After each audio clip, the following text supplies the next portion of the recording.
नमस्कार, मैं हूं सौरभ शर्मा। आप देख रहे हैं सवाल तो बनता है। देश की राजनीति में इस वक्त जबरदस्त उछाल आया हुआ है। राहुल गांधी की सांसदी गई, उसके बाद उनका घर भी छिना और इस वक्त लोगों के जहन में सिर्फ एक सवाल है कि इसका फायदा और नुकसान सियासी तौर पर किसको होने जा रहा है। राहुल गांधी कहीं इसकी सहानुभूति तो नहीं बटोर लेंगे? कहीं नरेंद्र मोदी को इसका सियासी नुकसान तो नहीं हो जाएगा? कहीं यह जरूरत से कुछ ज्यादा तो नहीं हो गया है? या फिर जो लोग ये कहते थे कि नरेंद्र मोदी इस दम पर सरकार में आए थे कि जिसने गलत किया है उसको सजा भुगतनी पड़ेगी, फिर चाहे वो कितने ऊंचे पद पर क्यों ना बैठा हो, तो जो वो उन्होंने कहा था वो अब हो रहा है। हमारे साथ बात करने के लिए आज बड़े खास मेहमान हैं।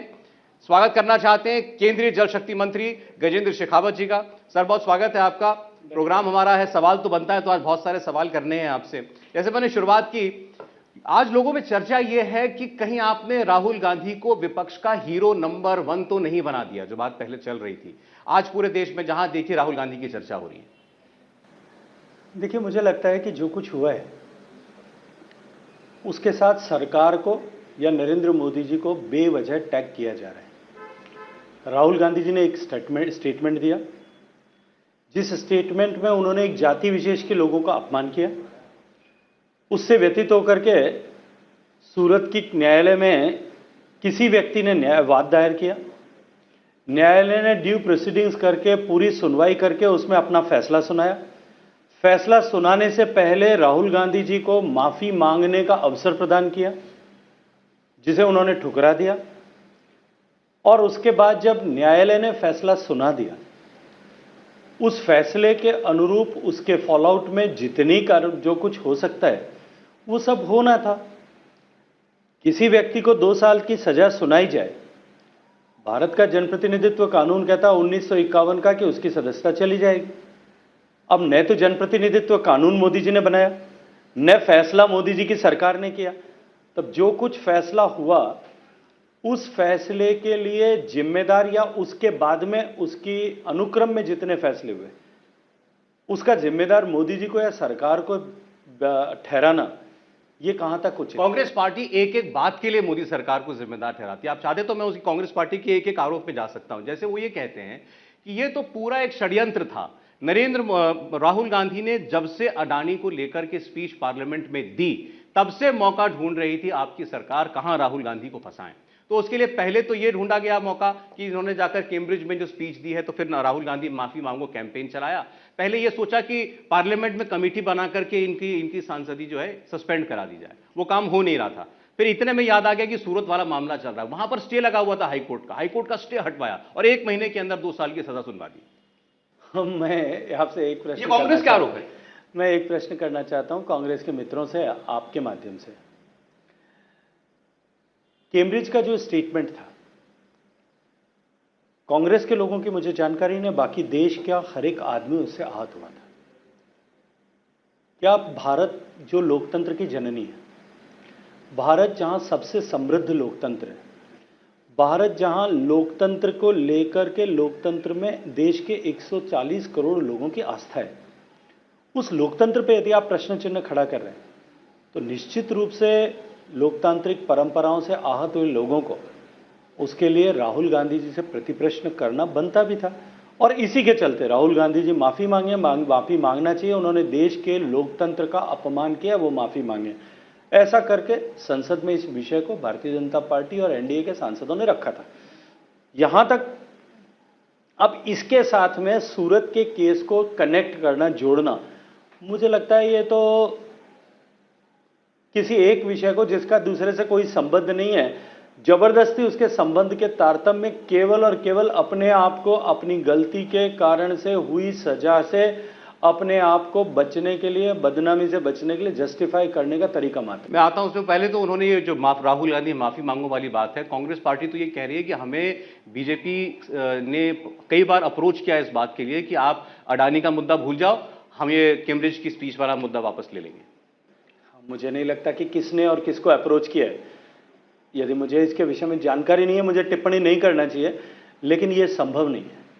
देखिए, अडानी के विषय को लेकर के जितनी भ्रांतियां फैलाई जा रही है, जिस तरह से फैलाई जा रही है, मीडिया के साथियों ने प्रश्न किया था राहुल गांधी जी जब प्रेस कॉन्फ्रेंस कर रहे थे तब, कि जिस अडानी को आप इतनी गाली दे रहे हो, जिनको आप भ्रष्टाचारी कह रहे हो, आपकी दोनों ही सरकारें जो है, उन सरकारों ने हजारों हजार करोड़ रुपए के उनके साथ में एग्रीमेंट किए। राजस्थान की अगर मैं बात करूं तो हजारों एकड़ जमीन उनको आपने रियायती दर पर उपलब्ध कराई है। उनके सम्मान में जो है राजस्थान का जो निवेश को लेकर के जो फेस्टिवल किया गया था, उसमें उनके सम्मान में कशीदे पढ़े गए, मुख्यमंत्री ने पढ़े, मुख्यमंत्री के बेटे से पढ़वाए गए और दूसरे लोगों ने, वहां के स्पीकर ने पढ़े। अपनी सरकार जहां अडानी के साथ में यदि कोई उसको फैसिलिटेट करके किसी तरह का निवेश करा रही है तो अडानी पवित्र है, और अगर दूसरी जगह कहीं निवेश कर रहे हैं, अडानी कोई काम कर रहे हैं तो वो भ्रष्टाचारी है। ऐसी दोहरी मानसिकता कैसे? लेकिन शेखावत साहब, ये सवाल फिर आपसे भी बनता है, ये बीजेपी के एमएलए ने ये सवाल उठाया राजस्थान में, जिसका आप जिक्र कर रहे हैं कि एकड़ों एकड़ों जमीन जो है अडानी को दे दी गई व्यापार करने के लिए। तो अडानी, जो राहुल गांधी कह रहे हैं कि अडानी भ्रष्ट है, आपकी पार्टी का एमएलए भी सवाल उठाता है कि जमीन क्यों अडानी को दे दी। तो अडानी भ्रष्ट है या नहीं है? अडानी तो राजस्थान की सरकार को देने से पहले तय करना चाहिए था, या राजस्थान की सरकार को आज भी अपनी स्थिति को स्पष्ट करना चाहिए।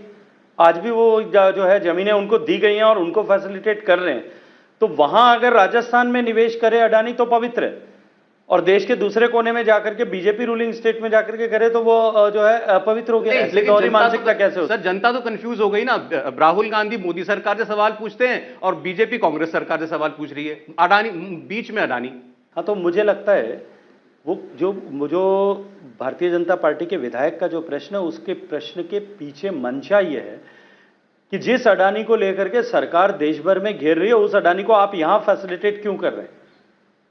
सरकार को उसमें जवाब देना चाहिए, लेकिन सरकार ने वहां उसका जवाब उस तरह से नहीं दिया, अडानी की मंशा के अनुरूप नहीं दिया। अच्छा, अब अडानी की बात छिड़िए, इसीलिए इस पर थोड़ा सा आगे बढ़ते हैं, फिर मैं राहुल गांधी की बात पर दोबारा लौटता हूं। जेपीसी की मांग थी ना, शुरुआत सब कुछ जेपीसी की मांग से हुआ। राहुल गांधी ने जेपीसी की मांग की, आज भी कांग्रेस पार्टी वही कह रही है। क्या दिक्कत है जेपीसी से? एक बार जेपीसी बैठा लें। ऐसा नहीं है कि आपकी सरकार जब से आई है जेपीसी नहीं बैठी है, 2 बार कम से कम आपने जेपीसी बैठाई है। आपकी सरकार ने भूमि अधिग्रहण बिल पर 2015 में जेपीसी बैठाई है। आपकी सरकार ने, मैं गलत नहीं हूं तो एनआरसी के मुद्दे पर भी जेपीसी बैठाई थी। लेकिन उससे आगे मेरा प्रश्न ये है जी कि ऐसे कौन से मुद्दे पर देश में जेपीसी बिठाई गई जहां सुप्रीम कोर्ट ने पहले से जांच के लिए कमेटी बना दी? कांग्रेस कह रही है कि वो कमेटी तो सरकार से सवाल ही नहीं पूछेगी। देखिए, सुप्रीम कोर्ट ने सुओ मोटो कॉग्निजेंस लेकर के अगर कोई कमेटी बनाई है तो सुप्रीम कोर्ट के विवेक पर प्रश्न खड़ा करने का मुझे लगता है कि औचित्य नहीं बनता। जब सुप्रीम कोर्ट ने एक कमेटी एस्टैब्लिश कर दिया है, तब क्या जेपीसी बनाने की कोई परंपरा देश में है या वो प्रासंगिक है? दोनों अलग अलग मैटर हुए शेखावत साहब। मैटर तो एक ही है, एक ही विषय का संज्ञान जब न्यायालय ने ले लिया है, न्यायालय ने उसको लेकर के कमेटी बना दी है, वो विषय सब्जुडाइज हो गया है, तब जेपीसी की मांग करना कहां तक उचित है? कांग्रेस ने कहा कि वो कमेटी तो क्लीन चिट ही देगी सरकार, वो तो पहले निष्कर्ष पहुंच चुके हैं। सुप्रीम कोर्ट की कमेटी आने वाले समय में क्या रिपोर्ट करेगी और सुप्रीम कोर्ट उस पर क्या फैसला करेगा, इसको पहले से जो है एनक्रिप्ट कांग्रेस की सरकार ने कर दिया, कांग्रेस की पार्टी ने कर दिया। उनका स्टेटमेंट है ये। उनका स्टेटमेंट कहां तक जाएगा, मैं आपको और आपके माध्यम से आपके दर्शकों को पूछना चाहता हूं। एक तरफ वो लोकतांत्रिक मूल्यों की संसद का अपमान करेंगे, दूसरी तरफ वो न्यायालय का अपमान करेंगे, न्यायालय के निर्णय का अपमान करेंगे, सुप्रीम कोर्ट के विवेक पर और उनकी बुद्धि पर जो है वो प्रश्न चिन्ह खड़ा करेंगे। देश की किसी भी किसी भी संस्थान को वो उचित नहीं मानेंगे, केवल और केवल अपने आप को मानेंगे, और जब आपको न्यायालय ने सजा दे दी तब आपको जो है शहीद बना करके पूरे देश में पोर्ट्रे करेंगे। ये कैसा संभव है? अब शहीद किसने बनाया? शहीद तो आप बना रहे हैं ना। नहीं, शहीद बनाने की कोशिश की जा रही है कांग्रेस पार्टी के द्वारा। शेखावत साहब, राहुल गांधी जी ने यह कहा है कि मैं गांधी हूं, सावरकर नहीं। गांधी माफी नहीं मांगा करते।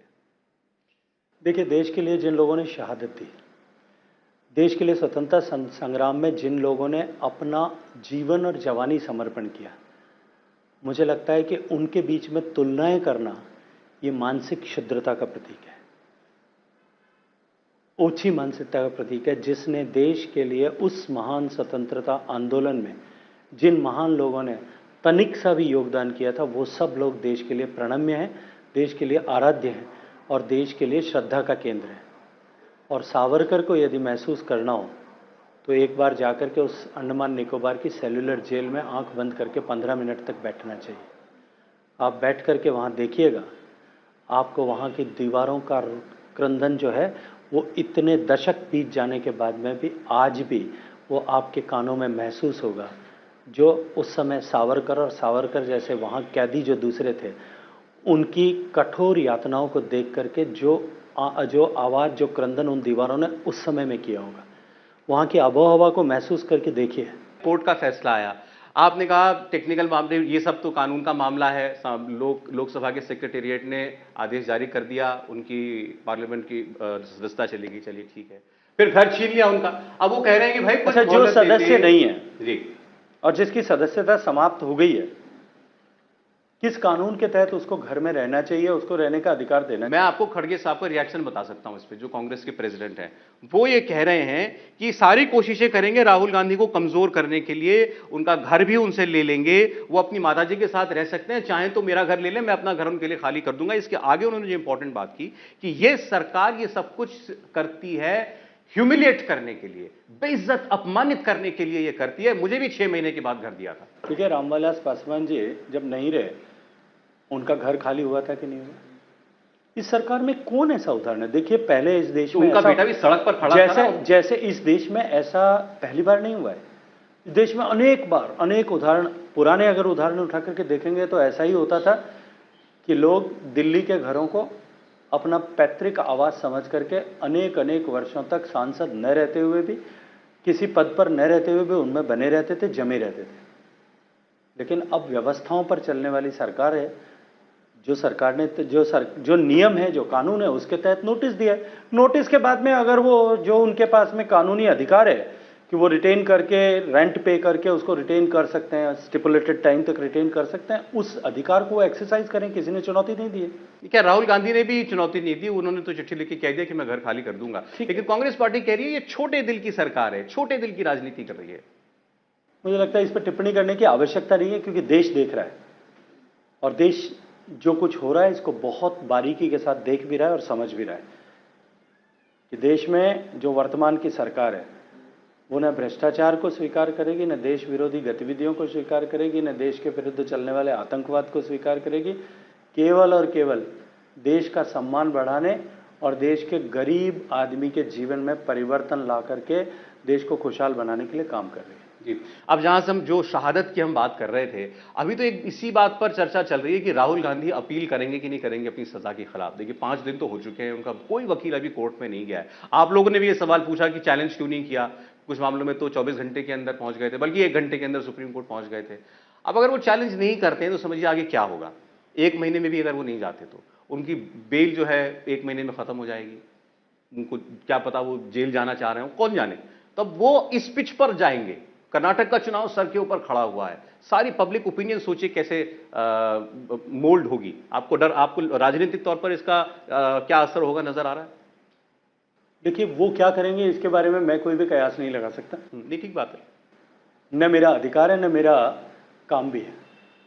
लेकिन ये तय है कि कानून के दरवाजे उनके लिए खुले हैं और उसके बाद अगर वो उनको एक्सरसाइज नहीं करना चाहते तो शायद उनके पार्टी में बहुत सारे बड़े बड़े वकील हैं, वो सब आगे के रास्ते पे उनको बता ही दिए होंगे।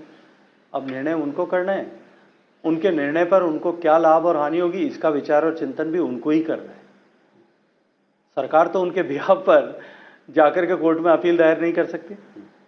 जो कुछ वो चाहेंगे, जो कुछ वो अपने लिए ठीक समझेंगे वो करेंगे। नहीं, आपको लेकिन ये लगता है कि ये उनको सूट करता है जो कुछ माहौल बना हुआ है, सांसदी जाना, घर छीनना, इसके बाद मान लें आगे जाकर के अपील ना करना, वो कहेंगे ठीक है, मुझे सरकार उनको क्या सूट करता है और क्या नहीं सूट करता है, नहीं ये मैं, और या उनको किस तरह का सूट करता है ये मैं कैसे कह सकता हूं? नहीं सर, वो इसीलिए कांग्रेस पार्टी माइक पर नहीं बोलते लोग ये बातें, लेकिन ये तो हम बात तो करते ही है ना। तो कांग्रेस के लोग, बहुत सारे लोग ये कह रहे हैं कि भाई इस देश के अंदर लोग जो हैं ये तो स्वीकार कर लेते हैं कि आपने किसी को जो है चुनाव में हरा दिया, ये स्वीकार नहीं करते कि आपने किसी को अपमानित किया। अब अगर राहुल गांधी ये लेकर के लोगों के बीच में जाएंगे कि देखो मुझे नहीं, पर मुझे एक चीज समझ नहीं आती कि सरकार ने क्या अपमानित किया है। वो तो ये बोलेंगे ना, तथ्य विहीन। देखिए, किसी के बोलने से कुछ नहीं होता। उन्होंने जिस तरह से 2018 का चुनाव याद करिए,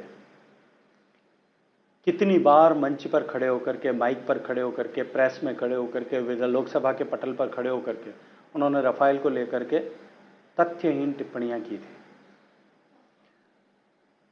सीएजी की रिपोर्ट आने के बाद में भी नहीं रुके थे। बाद में न्यायालय का तमाचा पड़ने के बाद में माफी मांग करके वहां से छूट गए थे।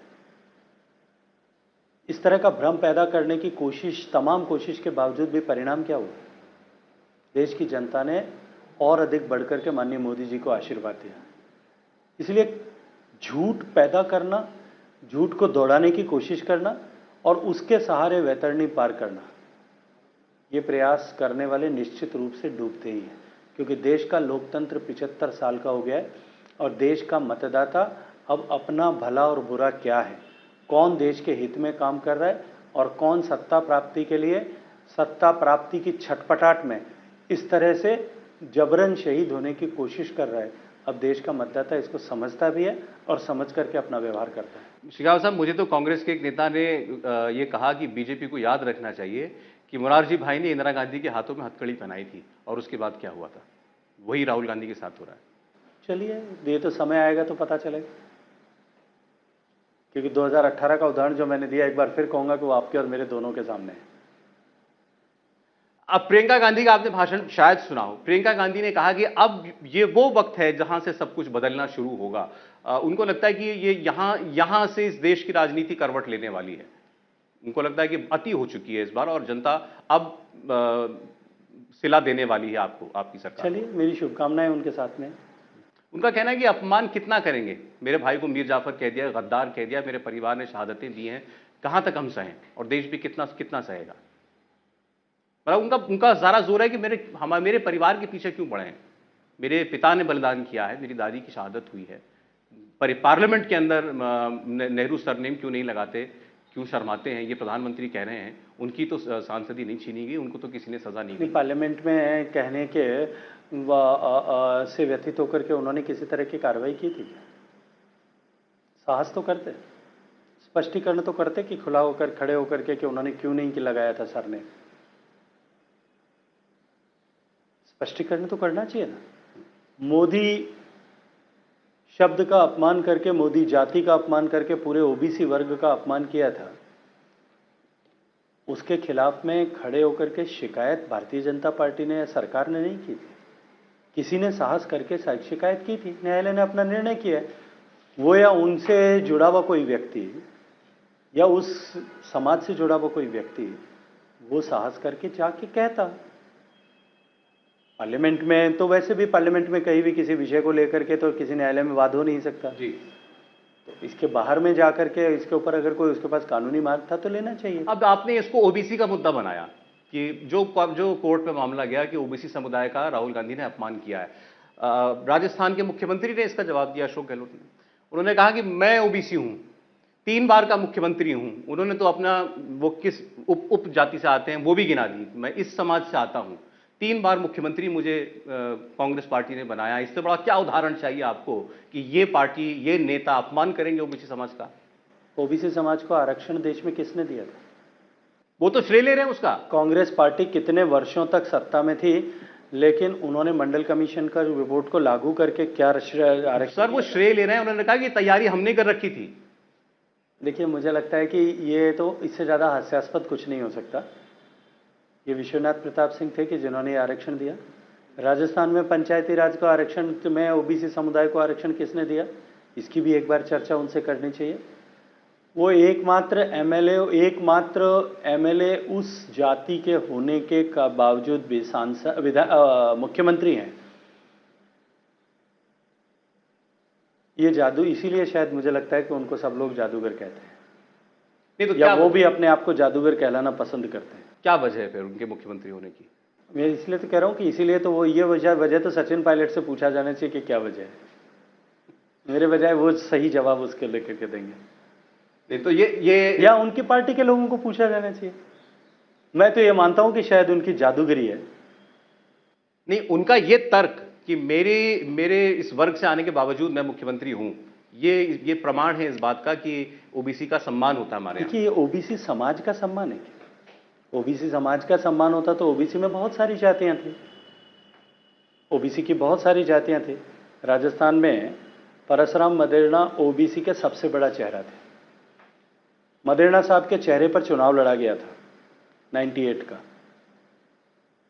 लेकिन जादूगरी थी कि उनके चेहरे पर चुनाव लड़ने के बावजूद भी मुख्यमंत्री उस समाज के व्यक्ति, जिस समाज के जो है 20 से भी ज़्यादा सांसद थे, विधायक थे विधानसभा में चुने हुए उसी पार्टी से, उसके बावजूद भी मुख्यमंत्री कोई और बन गया। तो आप कह रहे हैं जिस समाज का ज्यादा बड़ा प्रतिनिधि था उसको मौका मिलना चाहिए था, तो उसी वो भी ओबीसी के ही थे, उनको नहीं मिला। परशुराम मदेरणा जी जिनके चेहरे पे चुनाव लड़ा गया वो ओबीसी समुदाय के थे, सबसे बड़े ओबीसी समुदाय के थे, जिस समुदाय के सबसे ज्यादा ओबीसी में एमएलए थे उस समुदाय के थे, उनके चेहरे पे चुनाव लड़े जाने के बावजूद भी वो मुख्यमंत्री नहीं बनाए गए थे। तो कुछ तो खूबी होगी। तो मैंने कहा ना, जादूगर इसीलिए वो अपने आप को कहते हैं, और लोग भी उनको जादूगरी, उनकी जादूगरी यही है। केवल इतना ही नहीं, जब दूसरी बार मुख्यमंत्री बनने का अवसर आया था तब 2008 में, तब भी चेहरा किसी और का था और मुख्यमंत्री वो बन गए।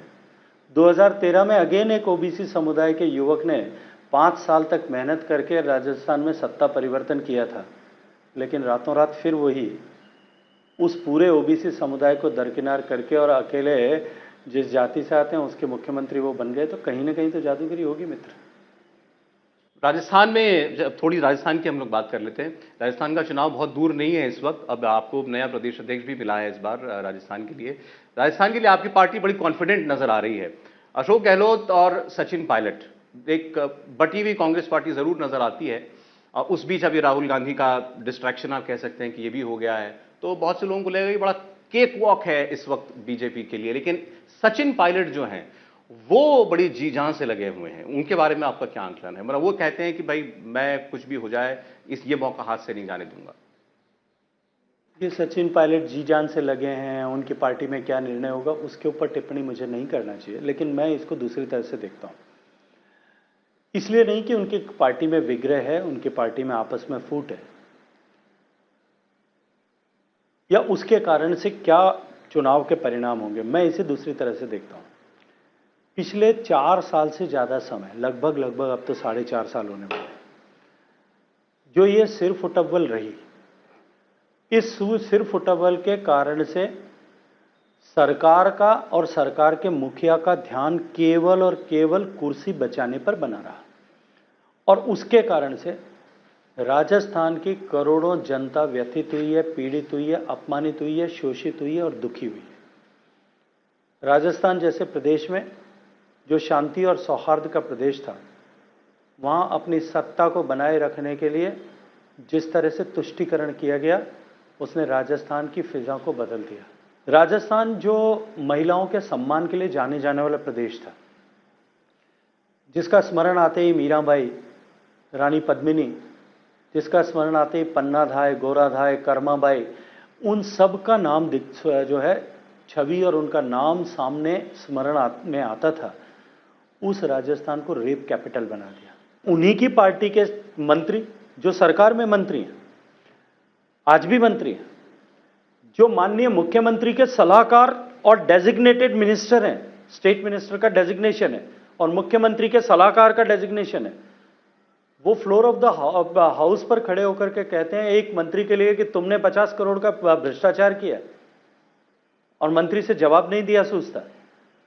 ऐसे आरोप अगर भारतीय जनता पार्टी ने लगाए होते, विपक्ष ने लगाए होते, तो शायद आप कहते कि ये राजनीति से प्रेरित होकर के लगा रहे हैं। उन्हीं की पार्टी के मंत्री, उन्हीं की पार्टी के विधायक, उन्हीं की पार्टी के जो है वो मुख्यमंत्री के सलाहकार, वो सब लगा रहे हैं। और उससे आगे बढ़ करके जो आपने कहा केक वॉक होगा, अगर ये मैं कहता तो भी शायद पॉलिटिकल स्टेटमेंट होता।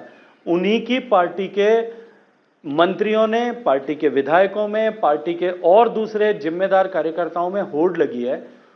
एक कहता है हम बस में बैठ के जाने लायक बचने वाले, दूसरा कहता है हम सिटी बस में बैठ के बचने लायक की इतने ही बचेंगे, तीसरा कहता है कि हम इनोवा या फॉर्च्यूनर जितने ही बचेंगे, चौथा उससे आगे जाकर के कहता है ऑटो रिक्शा तक ही बचेंगे। मुझे लगता है ये क्रम इसी तरह से चला और इनको बोलने का अवसर मिला तो आने वाला ये कहेगा कि हम साइकिल रिक्शा या साइकिल में जाकर के बैठने जितने ही बचेंगे। और हालात इससे उलट नहीं है। जनता दिन गिन गिन करके इंतजार कर रही है, चुनाव आने दीजिए। जिस तरह से पिछली बार 2013 के चुनाव में 163 सीटों के प्रचंड बहुमत से जनता ने भारतीय जनता पार्टी को आशीर्वाद दिया था, अब की बार भी हालात नया। शेखावत साहब, इसमें कोई दो राय नहीं, कांग्रेस बटा हुआ घर है बहुत बुरी तरीके से और बहुत बुरी हालात है वहां पर, जहां वो खोली बगावत कर सकते हैं अपने पार्टी आलाकमान के खिलाफ और पार्टी कुछ नहीं कर पाई, कोई अनुशासनात्मक कार्रवाई नहीं कर पाई। उनके ऑब्जर्वर गए, वो शिकायत कर रहे हैं कि अब मैंने रिपोर्ट बना के भेजी थी, उसका कुछ कीजिए, उसका कुछ नहीं हुआ। तो कांग्रेस पार्टी की तो खैर हालत वहां पर बहुत ही खराब है, उसमें कोई शक नहीं है। लेकिन ये भी लोग कहते हैं कि इसमें आपकी पार्टी का बहुत बड़ा रोल है। सचिन पायलट के विद्रोह को हवा देने वाली बीजेपी थी, ये इसमें सच्चाई तो है कुछ ना कुछ। वो हरियाणा में आप मानेसर में आकर के बैठे थे, उनके वो उतने पर्याप्त विधायक नहीं अपने साथ ला पाए, वरना शायद ये सरकार बहुत पहले गिर गई होती। इसकी चर्चा तो आम होती है, सच है नहीं? मियाँ बीवी का झगड़ा हो और झगड़े का दंड जो है दोष पड़ोसी को दिया जाए। नहीं, इसमें कहां सार्थकता है? मियाँ बीवी के झगड़े में मियाँ या बीवी अगर पड़ोसी के घर में जाके बैठ जाए तो पड़ोसी से भी सवाल पूछे जाएंगे ना। नहीं, लेकिन पड़ोसी के घर में जाकर के नहीं बैठे थे ना। और फिर सुलह होने के बाद में मियाँ या बीवी वापस घर चले जाए और लोग कहें, और वो ये कहे कि नहीं हम तो अपनी मर्जी से गए थे, हम अपने आला कमान से मिलने के लिए गए थे, आला कमान ने हमें 35 दिन तक का समय नहीं दिया मिलने का, जिस दिन समय दिया हमने अपनी बात की और वापस आ गए। मैं आपको याद दिलाना, पड़ोसी सारी मदद भी कर रहा था, पड़ोसी सारी मदद कर रहा था और अपने कपड़े लत्ते सब ले आओ वहां से, मैं और जिसको और रिश्तेदार लाना चाहते मैं आपको इससे आगे लेकर के जाना चाहता हूँ। उस समय को याद करिए, अपने टीवी चैनल के रिकॉर्ड्स उस समय उठा करके आर्काइव्स में से देखिए, कितनी तरह के आरोप लगाए गए थे कि इनको अगवा कर लिया गया, इनको बाउंसर्स लगा करके बिठा दिया गया, इनके टेलीफोन सीज कर लिए गए, इनको अपने परिवारजनों से भी मिलने नहीं दिया जा रहा है। और एक तरफ इस तरह के आरोप थे, दूसरी तरफ ये तो शुरू से ही नकारा थे, ये तो निकम्मे भी थे। उन सब आरोपों के बावजूद वही लोग जो रूठ करके बाहर गए थे वो आज मंत्री की तरह सरकार में बैठे हैं। नहीं, फिर ये आरोप आप पर इसलिए लगते हैं ना क्योंकि ये ऐसा नहीं है कि ये आपकी पार्टी ने किया नहीं है। आपकी पार्टी ने एमपी में किया, आपकी पार्टी ने कर्नाटक में किया, फिर आपकी पार्टी ने महाराष्ट्र में किया है। देखिए, अगर कोई टूट करके किसी दल के कोई लोग टूट करके भारतीय जनता पार्टी के नेतृत्व के साथ जुड़ना चाहते हैं, उसकी विचारधारा के साथ में जुड़ना चाहते हैं, हमारे घर में आकर के हमारे घर को मजबूत करना चाहते हैं, लोकतांत्रिक व्यवस्थाओं में मुझे लगता है कि इसके लिए इनकार तो नहीं होना चाहिए। ये रूट कर आ गए थे, आपके हो गए, वो रूट कर आए थे, उनको मना करके वापस ले गए। तो समस्या उनके घर में है, मेरे घर में थोड़ी है मित्र। अच्छा ठीक, चले राजस्थान में। अब राजस्थान में एक सवाल बहुत बाकी रह गया है कि आपकी सरकार अगर बनती है, सारे इशारे इस ओर अभी फिलहाल कह रहे हैं, बाकी राजनीति कोई कुछ कह नहीं सकता 100%। तो लेकिन आपके घर में तो कोई झगड़ा नहीं है मुख्यमंत्री को लेकर? उसका कारण बताता हूं जी। देखते हैं बाहर जो दिखाई देता है, पहले मैं खुल के कह देता हूं, दर्शकों के लिए कह देता हूं, मुख्यमंत्री को लेकर के दो ही नाम चलते हैं हम जो पब्लिक में चल रहे हैं। एक आपका नाम चलता है, पूर्व मुख्यमंत्री वसुंधरा राजे जी का नाम चलता है। कहने में मुझे कोई गुरेज नहीं है। देखिए, वसुंधरा राजे जी हमारी सर्वमान्य बड़ी नेता हैं, 2 बार मुख्यमंत्री रही हैं, 2 बार प्रदेश की अध्यक्ष रही हैं, 20 साल तक राजस्थान की नेता रही हैं और अभी भी हम सबकी अग्रज हैं, हम सबकी अग्रणी हैं, हम सबकी मार्गदर्शक हैं। लेकिन भारतीय जनता पार्टी में कौन किस दायित्व पर काम करेगा, चाहे वो मुख्यमंत्री का दायित्व हो, चाहे वो मंत्री जो है किसी और पद पर काम करना हो, किसी और क्षेत्र में जाकर के काम करना हो, चुनाव लड़ना हो न लड़ना हो, इसको तय करने का अधिकार पार्टी के पार्लियामेंट्री बोर्ड के पास में है। Let the parliamentary board decide. वो तय करेगा किसको किस जो है दायित्व के साथ में काम करना है। और जहां तक मेरा प्रश्न है, सामान्यतया छात्र संघ के चुनाव विश्वविद्यालय के जीतने के बाद लोग सीधे राजनीतिक क्षेत्र में आते हैं और आकर के अपनी राजनीतिक जमीन और भविष्य तलाशते हैं। लेकिन मैं जिस विचारधारा से आता हूं, जिस परिवार से आता हूं, वहां ये फैसले प्रारंभ से हम नहीं लेते। ठीक है, मैं छात्र संघ का अध्यक्ष ऐतिहासिक बहुमत के साथ में चुने जाने के बाद सारी तरह की अपॉर्चुनिटीज होते हुए भी मेरे मेंटर्स ने यह तय किया, विचार परिवार के लोगों ने यह तय किया कि मुझे सीमावर्ती क्षेत्र में जाकर के काम करना चाहिए। मैंने 1 दशक से भी ज़्यादा समय तक, लगभग 15 साल तक बॉर्डर पर, भारत की सीमाओं पर सीमावर्ती क्षेत्र के नागरिकों को सीमावर्ती क्षेत्र का नागरिक होने के नाते उनकी क्या जिम्मेदारी है, इस जिम्मेदारी का एहसास करने के लिए काम करने वाले संगठन के साथ काम किया। मैं भारतीय जनता पार्टी के जोधपुर के ऑफिस की सीढ़ी पर भी कभी नहीं चढ़ा था, क्योंकि मुझे जो जिम्मेदारी दी गई थी, जो दायित्व दिया था, वो मैं काम कर रहा था। संगठन ने तय किया कि मुझे जाकर के राजनीतिक क्षेत्र में काम करना चाहिए, चुनाव लड़ना चाहिए, मैंने चुनाव लड़ा। संगठन ने और आगे की जिम्मेदारी दी, मैं उस जिम्मेदारी के साथ में काम कर रहा हूं। कल संगठन और कोई जिम्मेदारी देगा, मैं समझ गया। सहर्ष उस जिम्मेदारी के साथ काम तो मैं बस इतना फिर मतलब आप ही की बात से निष्कर्ष निकाल रहा हूं कि ये जरूरी नहीं है कि वसुंधरा जी अगली बार भी मुख्यमंत्री बने, और ये जरूरी नहीं है कि उसके अलावा भी कोई और होता है कि तो पार्लियामेंट्री बोर्ड जिसको तय कर देगा। बिल्कुल ठीक। क्योंकि आपके सामने उदाहरण है, जब उत्तराखंड की सरकार में त्रिवेंद्र जी के को बदल करके मुख्यमंत्री बनाना था, तब कोई कयास लगा सकता था कि तीरथ सिंह रावत मुख्यमंत्री होंगे? कोई नहीं लगा सकता। कोई कयास लगा सकता था कि उसके बाद में पुष्कर सिंह धामी मुख्यमंत्री होंगे? कोई भी जब उत्तर प्रदेश में पहली बार 25 साल के अंतराल के बाद जब 2015 में उत्तर प्रदेश की 17 में उत्तर प्रदेश की सरकार बनी थी, तब क्या किसी ने कयास लगाया था एक दिन पहले भी कि योगी आदित्यनाथ जी मुख्यमंत्री होंगे? बिल्कुल ठीक है। पार्लियामेंट्री बोर्ड ने जो तय किया, सहर्ष सबने स्वीकार किया। तो राजस्थान में आपकी पार्टी जीती तो कोई भी मुख्यमंत्री बन सकता है, कोई नहीं, आप भी बन सकते हैं। कोई भी हो सकता है, उसमें आप भी हो सकते हैं। मैं ये कह रहा हूं कोई भी हो सकता है। ठीक। अच्छा सर, राजस्थान से आगे बढ़ते हुए अब आपकी सरकार पर जो अगला आरोप है वो ये है कि आपने देश में अघोषित आपातकाल लगा दिया है। आपका हर किसी से झगड़ा है, आप इस देश की हर संस्था पर कब्जा करना चाहते हैं, आपने सुप्रीम कोर्ट को भी नहीं छोड़ा है। मैं पहले विपक्ष के साथ शुरुआत करना चाहता हूं। 14 पार्टियां सुप्रीम कोर्ट गई हैं एक पिटीशन लेकर के कि आपकी सारी एजेंसियां आईटी, ईडी, सीबीआई सब सारी विपक्षी पार्टियों को चुन चुन कर उनके ऊपर केसेस कर रही हैं, टारगेटेड सिलेक्टिव कार्रवाई की जा रही है और सुप्रीम कोर्ट ने उस याचिका को स्वीकार करते हुए सुनवाई की तारीख भी दे दी है। ये पहली बार हो रहा है देश में। देखिए, मैं न्यायालय में जिस चीज को सब्जुडाइज हो गया उस पर टिप्पणी नहीं करना चाहता, आरोप मान के करें, टिप्पणी नहीं करना चाहता, लेकिन मैं आपसे एक प्रश्न पूछता हूं और आपके माध्यम से आपके दर्शकों से भी के लिए भी ये प्रश्न पूछता हूं।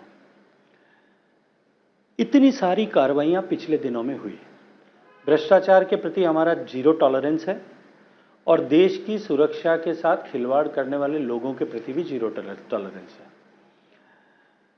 जितनी कार्रवाइयां हुई है पिछले 8 साल में, जिस किसी के भी विरुद्ध हुई होगी, मैं व्यक्ति विशेष के आप किस प्रतिबद्धता से वो आता है इसमें नहीं जाना चाहता, उनमें से कितने केसेज ऐसे हैं, एक बार आपको निश्चित अनुसंधान करना चाहिए कि जिनमें न्यायालय ने 100% प्रतिकूल टिप्पणी करते हुए उसमें एजेंसी को गलत ठहराया। मैं कुछ उदाहरण देता हूं आपके सामने। जब सत्येंद्र जैन जी को अरेस्ट किया था, तब उनको जो है गांधी बनाने की या स्वतंत्रता सेनानी बनाने की बहुत सारी कोशिशें हुई थी, अभी भी हो रही है, लेकिन अब उनकी पार्टी के नेता उसके बारे में चर्चा करते हुए नहीं दिखाई देते। मनीष सिसोदिया, भगत सिंह, थोड़े दिन बाद में मनीष सिसोदिया को भगत सिंह मानने से मना कर देंगे। देश के न्यायपालिका वो तो स्वतंत्र है। सुप्रीम कोर्ट जिस तरह से सरकार और सरकार को विषयों को लेकर के भी जहां उपयुक्त समझे वहां जिस तरह की टिप्पणियां करती हैं, क्या वो टिप्पणियां या क्या वो निर्णय देश के में नहीं होते हैं? आप सबसे अछूत हैं। नहीं, सवाल तो देश, मेरा सवाल ये है कि सारी एजेंसी जो काम कर रही हैं उन काम को देश की न्यायपालिका तो सबके लिए फिर भी खुली है, उसने कहां अवैधानिक ठहरा करके उसके खिलाफ फैसला किया? सवाल ये नहीं है, सवाल ये है, मैं तो जो कुछ हो रहा है, देखिए सवाल ये, बिहार में लालू यादव, तेजस्वी यादव पूरा परिवार, झारखंड में हेमंत सोरेन उनके करीबी, वेस्ट बंगाल में अभिषेक बनर्जी, वाईएसआरसीपी, आंध्र प्रदेश में उनका एक एमपी, राजस्थान में गहलोत साहब के बेटे के ऊपर इनकम टैक्स की रेड, ये ऊपर से लेकर, देखिए राजस्थान की सूचना को इसमें से हटा दीजिए, ये गलत है। राजस्थान में उनके गहलोत बेटे के करीबियों के ऊपर हुई थी रेड इनकम टैक्स की। गहलोत साहब ये मान लें कि वो बेटे के करीबी हैं पहले, नहीं खैर सब जगह रिपोर्टेड था। दूसरी बात, इसके अतिरिक्त जितने केसेस के बारे में आपकी ने बात की, चारा घोटाला, लैंड फॉर जॉब, ये मेरी बात को मुझे पूरा करने दीजिए। हेमंत सोरेन साहब के साथ पास में जो उनके खिलाफ जो मुकदमे हैं, ये क्या मुकदमे भारतीय जनता पार्टी की सरकार आने के बाद में शुरू हुए? अग्रीड। क्या उन पर कार्रवाइयां पहले उसको लेकर के नहीं हुई? ठीक, तो जब पहले कार्रवाई हो रही थी तब तो वो चाहे, लालू जी की बात अलग है, उसके बाद जो आपने केसेस डाले वो ये पूछ रहे हैं क्या देश के अंदर, बीजेपी के अंदर जहां जितने भी लोग जुड़े हुए हैं सारे कहीं से आप क्यों स्क्रीनिंग करके लाते हैं कि नहीं ये तो भ्रष्टाचार कर ही नहीं सकता? आप कहते हैं विश्व की सबसे बड़ी पार्टी है, एक करप्शन का चार्ज किसी पे नहीं है। रिपोर्ट करना चाहिए और अगर किसी जो एजेंसी के दरवाजे तो सबके लिए खुले हैं, जा करके एजेंसी में रिपोर्ट करिए। अरविंद केजरीवाल ने तो, अब वो तो इस हद तक आ गए हैं आगे, कई बार तो ऐसा लगता है कि अब तो कोई मतलब खुला खेल फर्रुखाबादी जिसको कहते हैं, अब वो तो क्योंकि असेंबली के अंदर कहते हैं, उन्होंने कहा वो जानते हैं कि असेंबली पे कहने पे किसी तरह का उनके खिलाफ कार्रवाई नहीं हो सकती, इसलिए असेंबली में कहते हैं। चौराहे पे खड़े होकर के वो कहेंगे तो शायद साहस उनमें अब नहीं है। मोदी जी को कहते हैं देश का सबसे, आज तक का सबसे भ्रष्ट प्रधानमंत्री। उन्होंने मोदी जी के लिए कहा कि देश में प्रधानमंत्री पढ़ा लिखा होना चाहिए। फिर उन्होंने एक दिन कहा कि जब पर्चे छप गए थे, एंटी मोदी पर्चे छप गए थे देश के, दिल्ली के अंदर पकड़े गए बाद में, तो फिर वो केस हो गया, तो उन्होंने कहा कि ये इतने डरे हुए क्यों हैं, ये डरपोक हैं, ये शब्द इस्तेमाल हो रहे हैं। देखिए, मैं उनकी कहीं भी बात पे प्रतिक्रिया करना नहीं चाहता, लेकिन वही जो सबसे बड़ी ईमानदारी का चोला पहन करके और निकले लोग और उनके मुखिया, उनकी ईमानदारी के पोस्टर तो अब चिपक गए हैं, चाहे सत्येंद्र जैन का केस हो, चाहे मनीष सिसोदिया का केस हो, और उसके अतिरिक्त भी अनेक ऐसे। ये आज जग जानने लगा है, सब लोग जानने लगे हैं। तो जिसके घर स्याह हों और जिसके कपड़े स्याह हों, उनको दूसरों पर टिप्पणी नहीं करना चाहिए। शेखावत जी, मेरा आखिरी सवाल है आपसे। विपक्ष में बहुत से लोगों का कहना यह है कि बीजेपी इस वक्त मोदी जी और भारत में फर्क भूल गई है। तो वो ये कहते हैं कि Modi is not India, Modi ji Bharat नहीं है, तो मोदी जी की आलोचना करना भारत का अपमान करना नहीं है, इसको मत भूलिए। देखिए, मुझे लगता है कि ये उसी मानसिकता के लोग करते हैं जो कभी इंडिया इज इंडिया ऐसा कहते थे।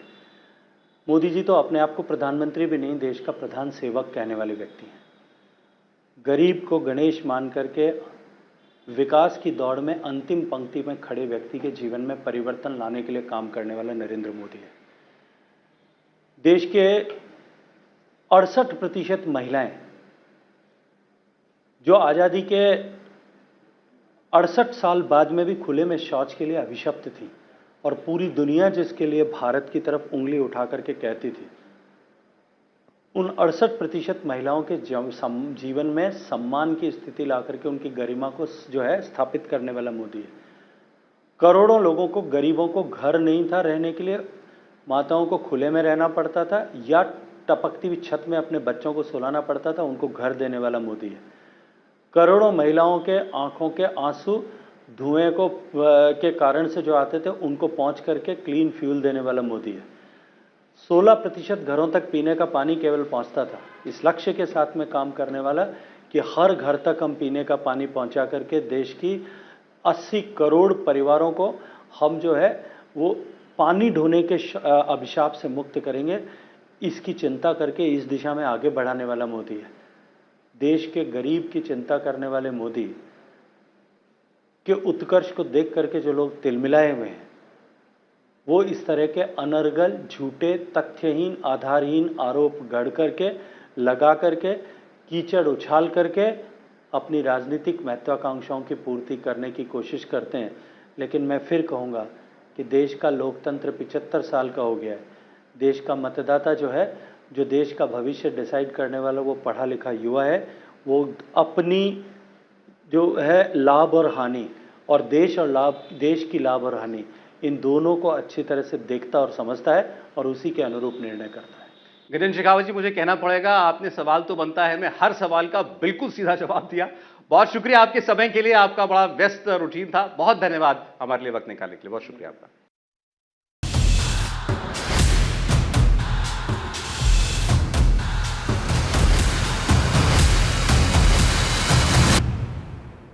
इंडिया टीवी हर वक्त हर जगह डाउनलोड करने के लिए सर्च करें India TV news Google play store या ऐप स्टोर पर।